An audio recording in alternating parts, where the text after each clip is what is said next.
भगवते वासुदेवाय नमः। अधिक मास को लेकर श्री विष्णु श्री कृष्ण के पास गए। तब भगवान श्री कृष्ण ने अधिक मास को अपना के और अपना नाम और प्रसिद्धि दी। इसके बाद अधिक मास को लेकर वापस भगवान विष्णु वैकुंठ लोक को गए। इसके बाद जो कुछ भी हुआ उसका वृत्तांत जानने के लिए शौनक आदि 88,000 ऋषियों ने श्री सूत जी महाराज से पूछा। तब श्री सूत जी बोले, हे तपोधन, श्री विष्णु श्री कृष्ण के संवाद को सुनकर संतुष्ट हुए नारद जी से पुनः प्रश्न किया। नारद जी बोले, हे प्रभु, जब श्री विष्णु बैकुंठ चले गए तब फिर क्या हुआ, कहिए। आदि पुरुष श्री कृष्ण जो संवाद है वो सभी प्राणों का कल्याण करने वाला है। इस प्रकार प्रश्न सुनकर फिर भगवान बद्री नारायण जगत को आनंद देने वाला विरस साख्यान कहने लगे। श्री नारायण बोले, इसके बाद श्री विष्णु बड़े प्रसन्न होकर बैकुंठ गए और वहां जाकर, हे नारद, अधिक मास को अपने पास ही बसा लिया।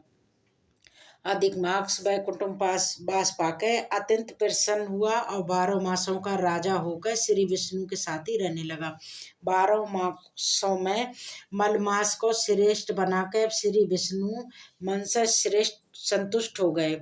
इसके बाद भक्तों को कृपा करने वाले भगवान युधिष्ठिर और द्रौपदी की ओर देखते हुए कृपा करके अर्जुन से ये बोले। श्री कृष्ण बोले, हे राज सारे, हमको मालूम होता है कि तपोवन में आके आप लोगों ने दुखी होने के कारण पुरुषोत्तम मार्ग का आदर नहीं किया। वृंदावन की शोभा के नाथ भगवान प्रिय पात्र पुरुषोत्तम मार्ग सांप वनवासियों का परमाश से भी जीत गया। भीष्म, द्रोणाचार्य, कर्ण के भय से आप सभी लोगों ने भय और दोष से मुक्त होने के कारण प्रात पुरुषोत्तम मास का ध्यान ही नहीं किया। कृष्ण व्यास देव से व्याध आराधन में तप पे दंडवीर अर्जुन के इंद्रकील पर्वत पे चले जाने पर उसके वियोग से दुखी आप लोगों ने पुरुषोत्तम मार्ग को जाना ही नहीं। अब यदि आप ये पूछें कि हम अब क्या करें, तो मैं बस यही कहूँगा कि भाग्य का अवलंबन करो। पुरुषों का जैसे अदृष्ट होता है वैसा ही सदा भासता है। भाग्य से उत्पन्न जो फल है वो अवश्य भोगना पड़ता है। सुख, दुख, भय, कुशलता इत्यादि सब मनुष्यों को प्राप्त होते हैं। इसलिए अदृष्ट पर विश्वास रखने वाले आप लोगों को अदृष्ट पर निर्भर रहना चाहिए। अब इसके बाद आप लोगों के दुख का दूसरा कारण और बड़ा आश्चर्यजनक इतिहास के सहित कहते हैं। हे महाराज, हमारे मुख से कहा हुआ सुनो। श्री कृष्ण बोले, हे भाग्यशालिनी द्रौपदी, पूर्व जन्म में बड़ी सुंदर निधावी ऋषि के घर में उत्पन्न हुई थी। समय बीतने पर जब ये 10 वर्ष की हुई तब क्रम से रूप और लावण्य से युक्त अति सुंदरी और आकर्णा में नेत्र शोभामान हुई। चातुर्य गुण से युक्त ये अपने पिता की एकमात्र इकलौती कन्या थी। इसलिए चतुरा, गुणवती, सुंदरी ये पिता की बड़ी लाडली थी। मेधावी ने सदा पुत्र की तरह माना, कभी भी इसका अनादर न किया। और ये भी साहे शास्त्रों में पंडिता और निशास्त्र में त्रिगुणा थी। इसकी माता इसकी छोटी अवस्था में ही मर गई थी। फिर पिता ने ही प्रशंसा पूर्वक इसको पाला पोसा था। पास में रहने वाली अपनी सखी के पुत्र पौत्र आदि सुख को देख के उसको भी इस तरह हुई और तब ये सोचने लगी कि हमें भी ये सुख कैसे मिलेगा। गुण और भाग्य का निधि सुख देने वाला पति और सब पुत्र कैसे होंगे। इस प्रकार मन में विचारती हुई ये सोचने लगी कि पहले मेरा विवाह उपस्थित था किंतु भाग ने बिगाड़ दिया। अब क्या करने से या फिर क्या जानने से और किस देवता की उपासना करने से या फिर किस मुनि की शरण में जाने से या फिर किस तीर्थ का आश्रय करने से मेरी मनोकामना पूर्ण होगी। मेरा भाग्य कैसे सो गया कि कोई भी पति मुझे वरण ही नहीं करता है। पंडित भी मेरे पिता मेरे दुर्भाग्य से मूर्ख हो गया है। बड़ा आश्चर्य है। विवाह का समय उपस्थित होने पर भी मेरे समान वर को पिता ने नहीं दिया। मैं अपनी सहेलियों के बीच में प्रमुख हूँ किंतु कुमारी होने के कारण पति दुख से पीड़ित हूँ। जैसे मेरी सखियां पति सुख को भोगने वाली हैं, वैसे मैं नहीं हूँ। मेरी भाग्यवती माता क्यों पहले मर गई। इस प्रकार चिंता से व्याकुल कन्या मनोरथ रूप समुद्र के मोह रूप जल में निबंधर होकर शोक मोह रूप लेके पीड़ित हो गई। इसके पिता मेधावी ऋषि कन्यादान के लिए कन्या के समान वो वर ढूंढने हेतु देश विदेश घूमने निकले, लेकिन कन्या के अनुरूप वर न मिलने से अपने मनोरथ में निराश हो गए। कन्या के और अपने भाग्य से कन्यादान रूप संकल्प की पूर्ण न होने से डर योग के कारण बड़ा भारी दारुण उज्ज्वल आ गया।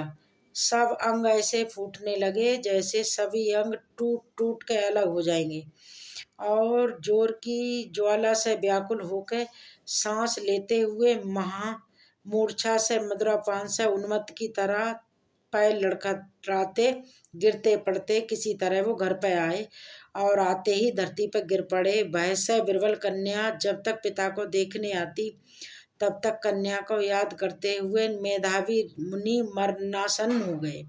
भाग्य के फल रूप बल से एकाएक कांपने लगे, और कन्यादान प्रसंग से उठा हुआ जो महोत्सव था वो भी जाता रहा।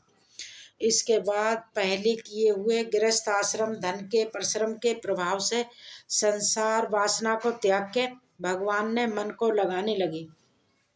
उस निर्मस मेधावी ऋषि ने शीघ्र ही नीलकमल के समान श्याम त्रिवली से सुंदर आकृति वाले श्री पुरुषोत्तम हरि को याद किया कि हे राज के स्वामी, हे राधा रमन, हे प्रचंड भुजदंड से दूर से ही देवताओं के शत्रु दैत्य को मारने वाले हैं, हे अति उग्र दावन पान को जाने वाले, हे कुमारी गोपिकाओं के उतारे हुए वस्त्रों को हरण करने वाले, हे श्री कृष्ण, हे गोविंद, हे हरे, हे मुरारी, हे राधेश, हे दामोदर, हे दीनानाथ, मुझ संसार से निमगन की रक्षा कीजिए।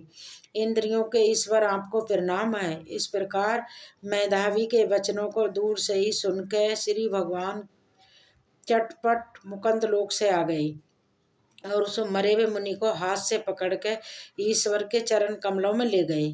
इस प्रकार अपने पिता के प्राणों को निकलता देख के वो कन्या विलाप करने लगी और पिता के शरीर को अपनी गोद में रख के बहुत जोर जोर से रोने लगी।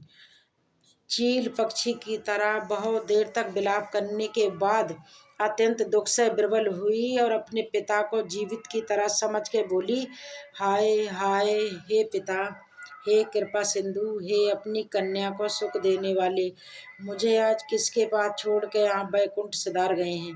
पिता से ही न मेरी कौन रक्षा करेगा। आज मेरे भाई बंधु माता आदि कोई भी नहीं है। हे तात, मेरे भोजन वस्त्र की चिंता कौन करेगा। कैसे मैं रहूंगी इस शून्य बेधुनी रहित निर्जल वन की तरह तुम्हारे घर में। हे मुनि श्रेष्ठ, अब मैं मर जाऊंगी, ऐसे जीने में भला क्या रखा है। हे कन्या में प्रेम रखने वाले पिता, हे तात, विवाह विधि बिना किए आप कहाँ चले गए। हे तपोनिधे, अब यहाँ आइए और अमृत के समान मधुर बातचीत कीजिए, आप क्यों चुप हो गए। हे तात, बहुत देर से आप सोए हुए हैं, अब तो आप जागिए। ऐसा कह के आंसू बहाती हुई घड़ी घड़ी कन्या विलाप करने लगी और पिता के मरने से दुखी हुई आता चील पक्षी की तरह जोर जोर से रोने लगी।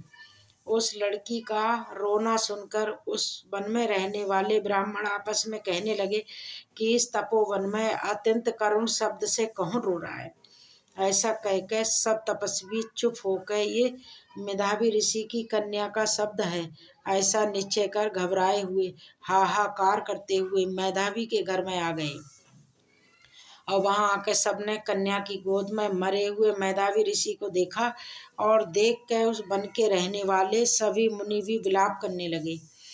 फिर कन्या की गोद में से सबको लेके शिव मंदिर के पास शमशान पे गए। वहां लकड़ी की चिता बना के विधि से अंत्येष्ट कर दाह संस्कार कर दिया। दाह करने के बाद कन्या को समझा बुझा के सभी ऋषि अपने अपने आश्रम में चले गए। इधर कन्या भी धैर्य धारण कर शक्ति क्रिया के लिए द्रौपदी इस प्रकार पिता के मरण क्रिया को करके कन्या इस तपोवन में रहने लगी और पिता के मरण रूप दिखा अग्नि से जली भी रंभा की तरह दुखी होकर बछड़े के मर जाने से जिसे गाय चिल्लाती है, खाती नहीं, बल को कमजोर हो जाती है, वैसे ही ये बाला भी दुखी हो गई। अब जो कुछ भी हुआ उसका वृत्तांत भक्तजनों आप अगले अध्याय में जरूर सुनिएगा। ये कथा आज की कैसी लगी, हो सके तो वीडियो को लाइक करके कमेंट जरूर कर दीजिएगा।